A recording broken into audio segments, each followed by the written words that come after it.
What's going on YouTube? Today, we're locking in on the shoulders and carving out that boulder-like shape with a heavy-hitting seated session. We're going to be attacking the anterior, medial, and posterior heads using a lethal mix of overhead presses and isolation raises to get the job done. This workout combines the raw power of seated presses with the precision of chest-supported movements to push your delts to the absolute limit and trigger maximum growth. Add a few of these movements to your next shoulder day to build serious width and functional strength. We're aiming for that 8 to 12 rep range and keeping the rest tight between 30 to 60 seconds to stay locked in that hypertrophy zone. Make sure you get a solid warm-up in to get the blood flowing and protect those shoulder joints before we start moving the heavy weight. I'll see you after the pump. Let's get these gains. Seated dumbbell shoulder press. The seated dumbbell shoulder press is a staple compound movement for building overall shoulder mass. By sitting, you stabilize your torso and remove leg drive, forcing the anterior and medial deltoids to handle the entire load. Sit on a bench with back support, holding dumbbells at shoulder height. Press the weights upward until your arms are fully extended, then lower them with control until they are just above your shoulders. Keep your back flat against the bench and avoid arching your spine. Maintain a controlled tempo and avoid locking your elbows aggressively at the top. Exhale as you press and inhale as you lower. Seated Arnold press.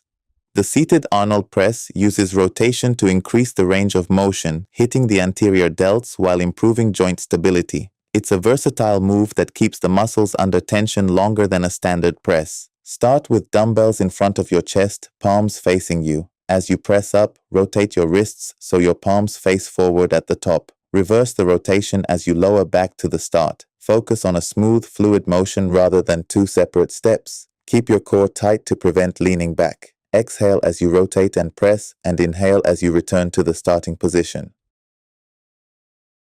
Seated dumbbell lateral raises. The seated lateral raise is the key isolation move for targeting the medial deltoid to create shoulder width.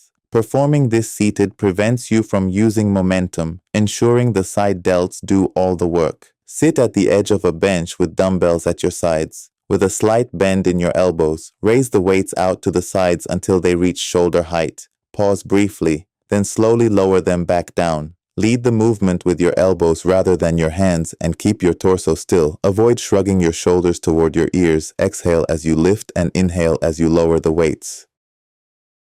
Seated dumbbell upright row. This movement targets the lateral deltoids and upper traps. The seated position forces a strict pull, leading to better muscle recruitment in the upper back and shoulders without assistance from the hips. Sit upright holding dumbbells in front of your thighs. Pull the weights vertically toward your chin, flaring your elbows out and keeping the weights close to your body. Squeeze at the top, then lower with control. Ensure your elbows remain higher than your wrists throughout the lift. If you feel joint discomfort, stop the pull at chest height. Exhale as you pull upward and inhale on the way down.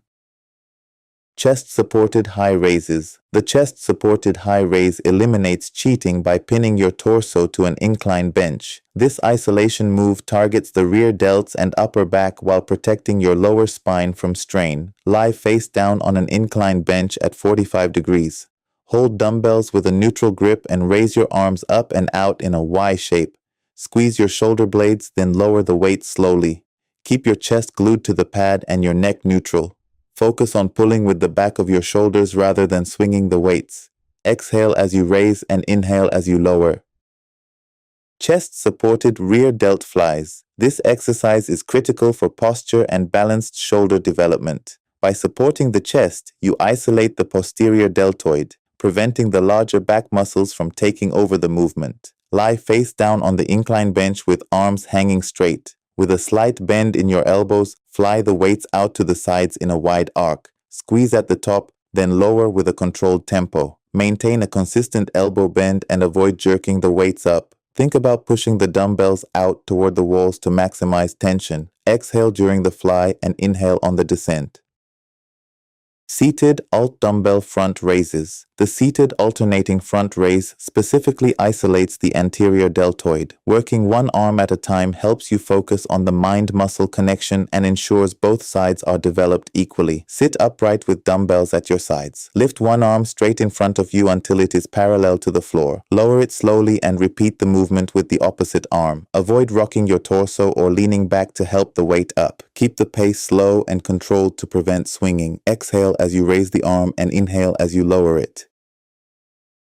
Seated push press.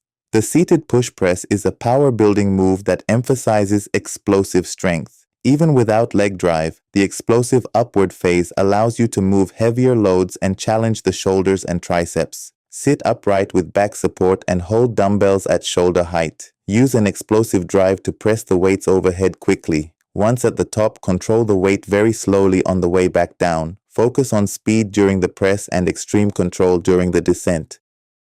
Seated dumbbell shrugs. Seated shrugs are the best way to isolate the upper trapezius. The seated position provides a stable base, allowing you to focus entirely on the vertical contraction and deep stretch of the traps. Sit upright with a heavy dumbbell in each hand at your sides. Without bending your elbows, shrug your shoulders as high as possible toward your ears. Squeeze for a second, then lower to a full stretch. Move your shoulders strictly up and down rather than in a circle to avoid joint irritation. Keep your neck neutral and avoid reaching forward with your chin. Exhale as you shrug up and inhale as you lower. That's it for today. Like and subscribe for more advanced workout tips.